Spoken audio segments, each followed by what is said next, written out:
Hi, everybody. Tonight, it's a beautiful summer night, and I wanted to sit outside, and I've been wanting to read out loud recently, so I thought I would sit in the yard and do some reading uh, as it gets dark, hopefully, over the course of the video, uh, and hopefully it'll be a relaxing experience for everybody. What I'm reading from is a book called The Four Agreements, a Toltec wisdom book, a practical guide to personal freedom. I received this book as a gift. I've never read it before. Um, so let's learn what it's about together. I'll probably read for 20-30 minutes until I feel done. Um, there's, I guess, probably 4 parts to the book for 4 agreements, so we'll see if I can get to a full part.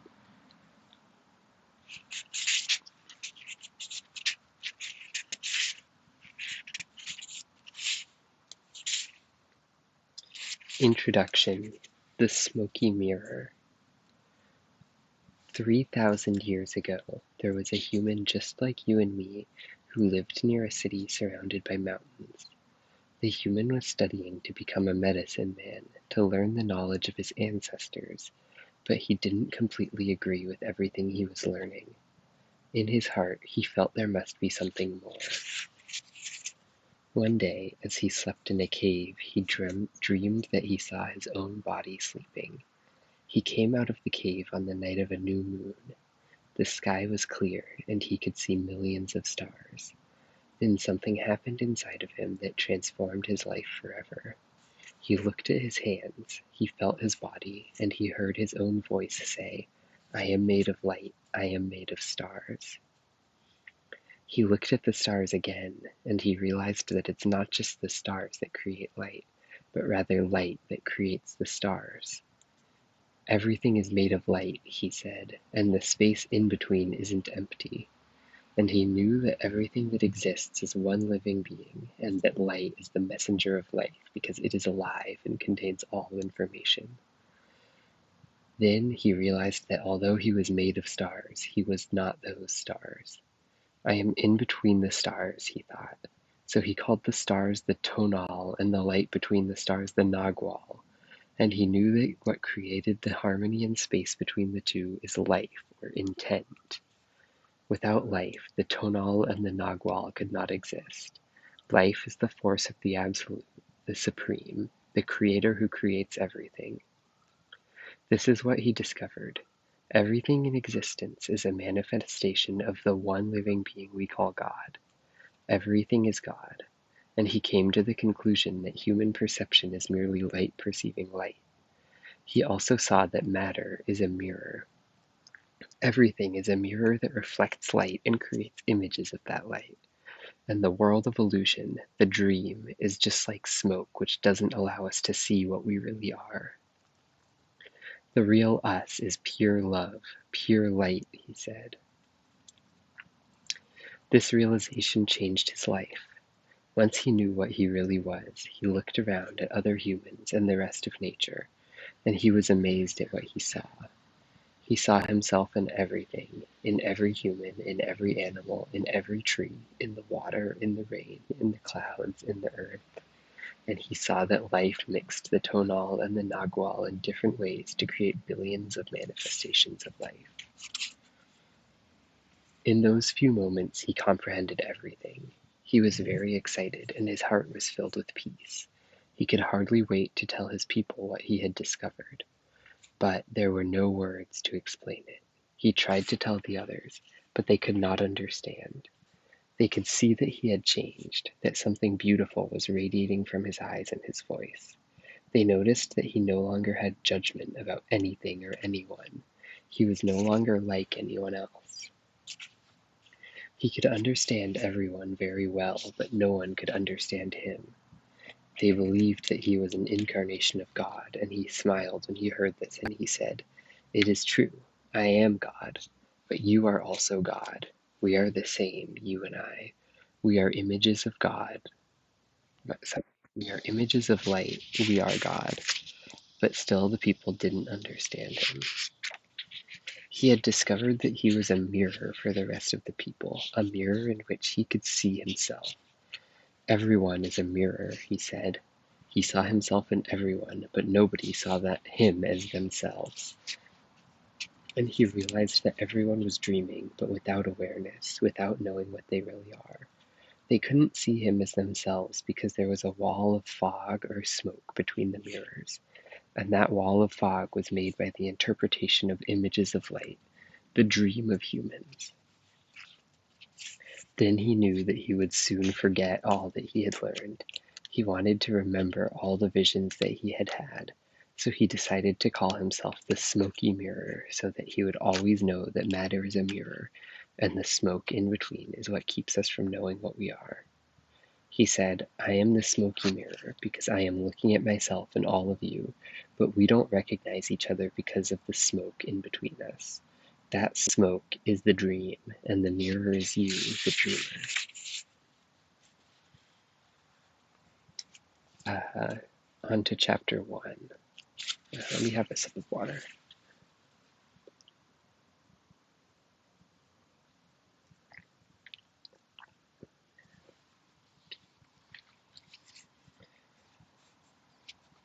Chapter 1. Domestication and the Dream of the Planet. What you are seeing and hearing right now is nothing but a dream. You are dreaming right now in this moment. You are dreaming with the brain awake. Dreaming is the main function of the mind, and the mind dreams 24 hours a day.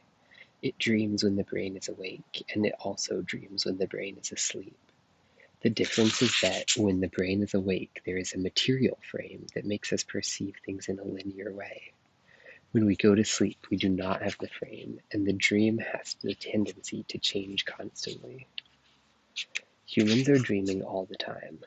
Before we were born, the humans before us created a big outside dream that we will call society's dream, or the dream of the planet. The dream of the planet is the collective dream of billions of smaller, personal dreams, which together create a dream of a family, a dream of a community, a dream of a city, a dream of a country, and finally a dream of the whole humanity. The dream of the planet includes all of society's rules, its beliefs, its laws, its religions, its different cultures and ways to be, its governments, schools, social events, and holidays. We are born with the capacity to learn how to dream, and the humans who live before us teach us how to dream the way society dreams. The outside dream has so many rules that when a new human is born, we hook the child's attention and introduce these rules into his or her mind. The outside dream uses mom and dad, the schools, and religion to teach us how to dream.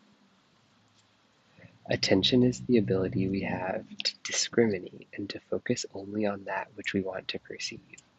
We can perceive millions of things simultaneously, but using our attention, we can hold whatever we want to perceive in the foreground of our mind. The adults around us hooked our attention and put information into our minds through repetition. That is the way we learned everything we know.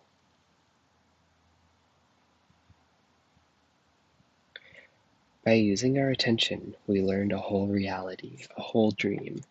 We learned how to behave in society, what to believe and what not to believe, what is acceptable and what is not acceptable, what is good and what is bad, what is beautiful and what is ugly, what is right and what is wrong. It was all there already, all that knowledge, all those rules and concepts about how to behave in the world. When you were in school, you sat in a little chair and put your attention on what the teacher was teaching you. When you went to church, you put your attention on what the priest or minister was telling you. It is the same dynamic with mom and dad, brothers and sisters. They were all trying to hook your attention. We also learn to hook the attention of other humans, and we develop a need for attention which can become very competitive. Children compete for the attention of their parents, their teachers, their friends. Look at me. Look at what I'm doing. Hey, I'm here. The need for attention becomes very strong and continues into adulthood. The outside dream hooks our attention and teaches us what to believe, beginning with the language that we speak. Language is the code for understanding and communications between humans. Every letter, every word, and every language is an agreement. We call this a page in a book. The word page is an agreement that we understand. Once we understand the code, our attention is hooked and the energy is transferred from one person to another. It was not your choice to speak English. You didn't choose your religion or your moral values. They were already there before you were born. We never had the ability to choose what to believe or what not to believe. We never chose even the smallest of these agreements. We didn't even choose our own name. As children, we didn't have the opportunity to choose our beliefs, but we agreed with the information that was passed to us from the dream of the planet via other humans.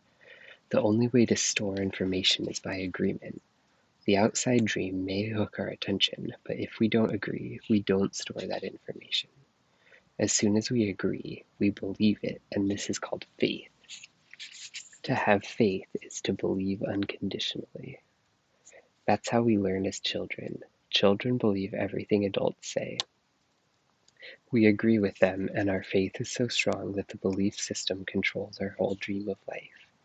We didn't choose these beliefs, and we may have rebelled against them, but we were not strong enough to win the rebellion. The result is surrender to the beliefs with our agreement. I call this process the domestication of humans. And through this domestication, we learn how to live and how to dream.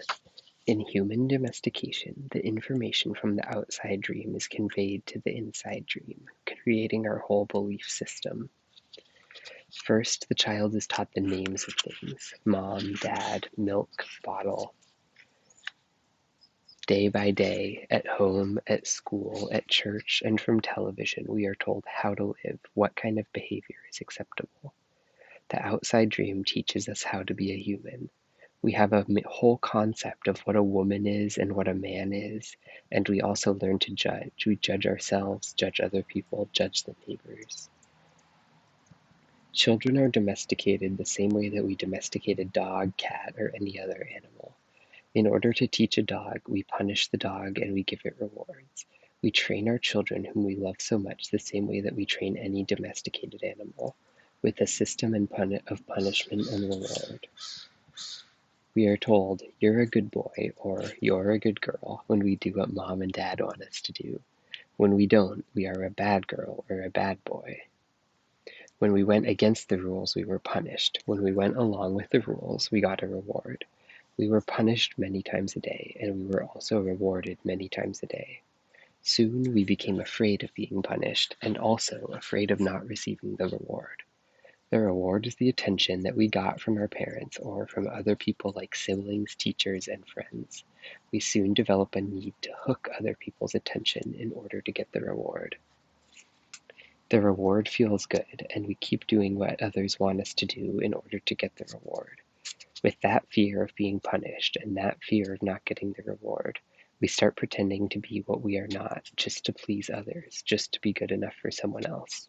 We try to please mom and dad. We try to please the teachers at school. We try to please the church. And so we start acting. We pretend to be what we are not because we are afraid of being rejected. The fear of being rejected becomes the fear of not being good enough. Eventually we become someone that we are not. We become a copy of mama's beliefs, daddy's beliefs, society's beliefs, and religion's beliefs. All our normal tendencies are lost in the process of domestication. And when we are old enough for our mind to understand, we learn the word no. The adults say, "Don't do this and don't do that." We rebel and say, "No." We rebel because we are defending our freedom. We want to be ourselves, but we are very little, and adults are big and strong. After a certain time, we are afraid because we know that every time we do something wrong, we are going to be punished. The domestication is so strong that at a certain point in our lives, we no longer need anyone to domesticate us. We don't need mom or dad, the school or church to domesticate us. We are so well trained that we are our own domesticator. We are an auto-domesticated animal. We can now domesticate ourselves according to the same belief system we were given, and using the same system of punishment and reward. We punish ourselves when we don't follow the rules according to our belief system. We reward ourselves when we are the good boy or a good girl. The belief system is like a book of law that rules our mind. Without question, whatever is in the book of law is our truth. We base all of our judgments according to the book of law, even if those judgments go against our own inner nature. Even moral laws like the Ten Commandments are programmed into our mind in the process of domestication. One by one, all these agreements go into the book of law, and these agreements rule our dream.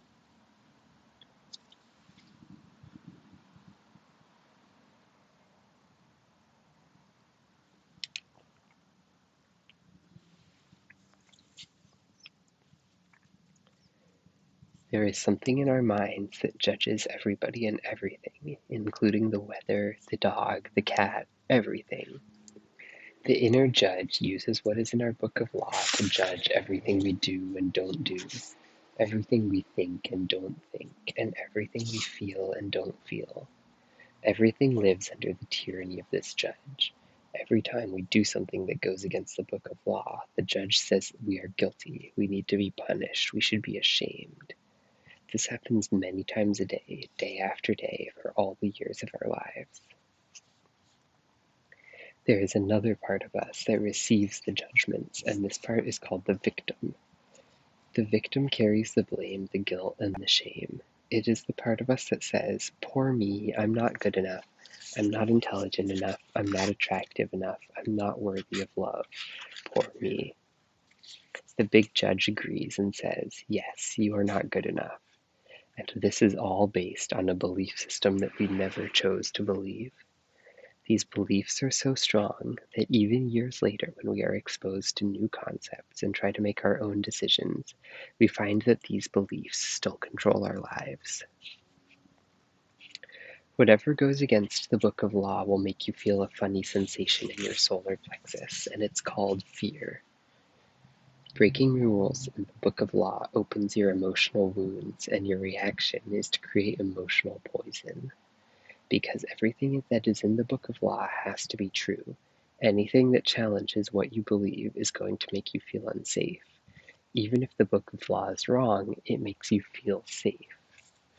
That is why we need a great deal of courage to challenge our own beliefs.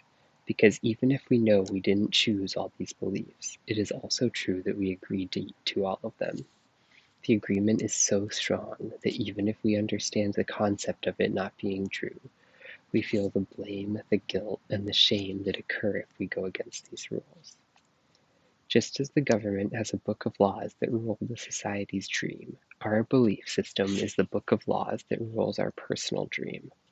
All these laws exist in our mind, we believe them, and the judge inside us bases everything on these rules. The judge decrees, and the victim suffers the guilt and punishment. But who says there is justice in the dream? True justice is paying only once for each mistake. True injustice is paying more than once for each mistake.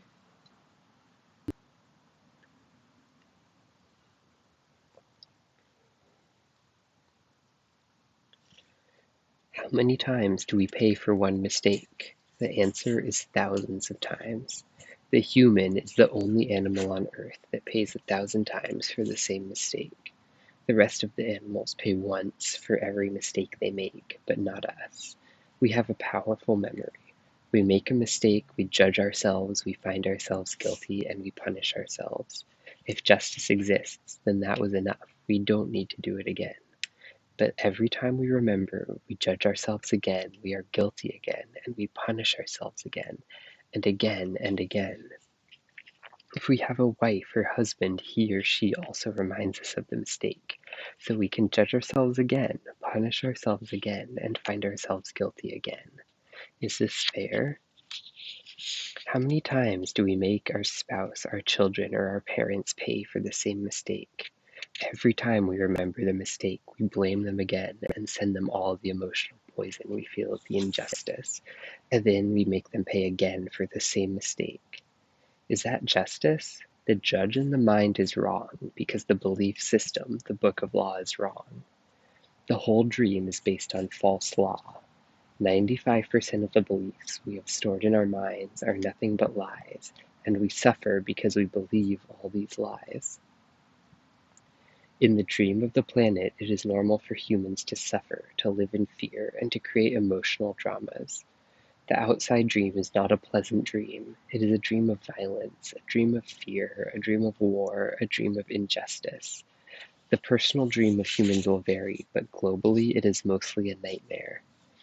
If we look at human society, we see a place so difficult to live in because it is ruled by fear. Throughout the world, we see humans suffering, anger, revenge, addictions, violence in the street, and tremendous injustice. It may exist at different levels in different countries around the world, but fear is controlling the outside dream. If we compare the dream of human society with the description of hell that religions all around the world have promulgated, we find that they are exactly the same. Religions say that hell is a place of punishment, a place of fear, pain, and suffering, a place where the fire burns you.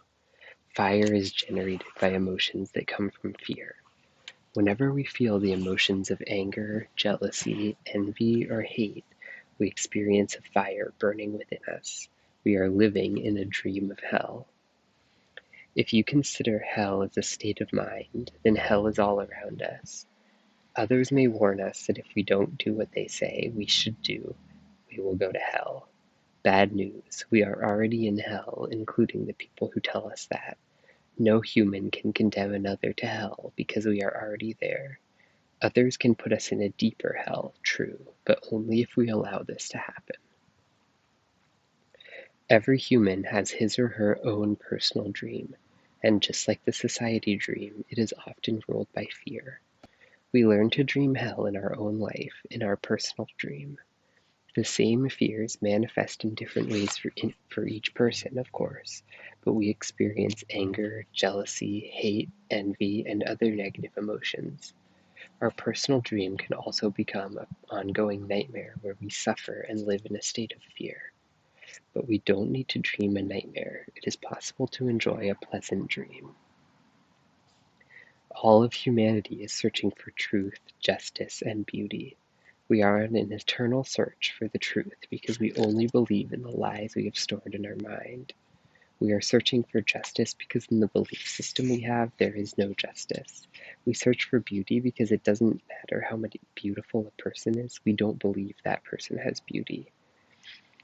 We keep searching and searching when everything is already within us. There is no truth to find. Wherever we turn our heads, all we see is the truth.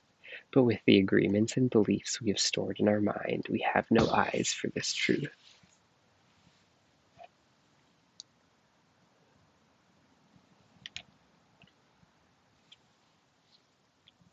We don't see the truth because we are blind. What blinds us are all those false beliefs we have in our mind. We have the need to be right and to make others wrong. We trust what we believe, and our beliefs set us up for suffering. It is as if we live in the middle of a fog that doesn't let us see any further than our own nose. We live in a fog that is not even real. This fog is a dream, your personal dream of life. What you believe, all the concepts you have about what you are, all the agreements you have made with others, with yourself, and even with God. Your whole mind is a fog, which the Toltecs called let me read the pronunciation guide, mitote? I'll go with mitote. Your mind is a dream where 1,000 people talk at the same time and nobody understands each other. This is the condition of the human mind, a big mitote, and with that big mitote you cannot see what you really are. In India, they call the mitote Maya, which means illusion. It is the personality's notion of I am. Everything you believe about yourself and the world, all the concepts and programming you have in your mind, are all the mitote. We cannot see who we truly are. We cannot see that we are not free. That is why humans resist life. To be alive is the biggest fear humans have. Death is not the biggest fear we have. Our biggest fear is taking the risk to be alive. The risk to be alive and express what we really are. Just being ourselves is the biggest fear of humans. We have learned to live our lives trying to satisfy other people's demands. We have learned to live by other people's points of view because the fear of not being accepted and of not being good enough for someone else. During the process of domestication, we form an image of what perfection is in order to try to be good enough. We create an image of how we should be in order to be accepted by everybody. We especially try to please the ones who love us, like mom and dad, big brothers and sisters, the priests and the teacher. Trying to be good enough for them, we create an image of perfection, but we don't fit this image. We create this image, but this image is not real. We are never going to be perfect from this point of view. Never. Not being perfect, we reject ourselves, and the level of self-rejection depends on how effective the adults were in breaking our integrity. After domestication, it is no longer about being good enough for anybody else. We are not good enough for ourselves because we don't fit with our own image of perfection. We cannot forgive ourselves for not being what we wish to be, or rather what we believe we should be. We cannot forgive ourselves for not being perfect. We know we are not what we believe we are supposed to be, and so we feel false, frustrated, and dishonest. We try to hide ourselves, and we pretend to be what we are not. The result is that we feel unauthentic and wear social masks to keep others from noticing this. We are so afraid that somebody else will notice that we are not what we pretend to be. We judge others according to our image of perfection as well, and naturally they fall short of our expectations. We dishonor ourselves just to please other people. We even do harm to our physical bodies just to be accepted by others. You see teenagers taking drugs just to avoid being rejected by other teenagers. They are not aware that the problem is that they don't accept themselves. They reject themselves because they are not what they pretend to be. They wish to be a certain way, but they are not, and for this they carry shame and guilt. Humans punish themselves endlessly for not being what they believe they should be. They become very self-abusive, and they use other people to abuse themselves as well. But nobody abuses us more than we abuse ourselves, and it is the judge, the victim, and the belief system that make us do this. True, we find people who say their husband and wife or mother and father abused them, but you know that we abuse ourselves way much more than that. The way we judge ourselves is the worst judge that ever existed. If we make a mistake in front of people, we try to deny the mistake and cover it up. But as soon as we are alone, the judge becomes so strong, the guilt is so strong, and we feel so stupid or so bad or so unworthy. In your whole life, nobody has ever abused you more than you have abused yourself. And the limit of your self-abuse is exactly the limit that you will tolerate from someone else. If someone abuses you a little more than you abuse yourself, you will probably walk away from that person. But if someone abuses you a little less than you abuse yourself, you will probably stay in the relationship and tolerate it endlessly. If you abuse yourself very badly, you can even tolerate someone who beats you up, humiliates you, and treats you like dirt. Why? Because in your belief system you say, I deserve it. This person is doing me a favor by being with me. I'm not worthy of love and respect. I'm not good enough. We have the need to be accepted and to be loved by others, but we cannot accept and love ourselves. The more self-love we have, the less we will experience self-abuse. Self-abuse comes from self-rejection, and self-rejection comes from having an image of what it means to be perfect and never measuring up to that ideal. Our image of perfection is the reason we reject ourselves. It is why we don't accept ourselves the way we are, and why we don't accept others the way they are. prelude to a new dream. This is a subsection. There are thousands of agreements you have made with yourself, with other people, with your dream of life, with God, with society, with your parents, with your spouse, and your children. But the most important agreements are the ones you made with yourself. In these agreements, you tell yourself who you are, what you feel, what you believe, and how to behave. The result is what you call your personality. In these agreements, you say, this is what I am, this is what I believe, I can do certain things and some things I cannot do. This is reality, that is fantasy, this is possible, that is impossible. One single agreement is not such a problem, but we have many agreements that make us suffer, that make us fail in life. If you want to live a life of joy and fulfillment, you have to find the courage to break those agreements that are fear-based and claim your personal power. The agreements that come from fear require us to expend a lot of energy, but the agreements that come from love help us to conserve energy and even gain extra energy. Each of us is born with a certain amount of personal power that we rebuild every day after we rest. Unfortunately, we spend all our personal power first to create all these agreements and then to keep these agreements. Our personal power is dissipated by all the agreements we have created, and the result is that we feel powerless.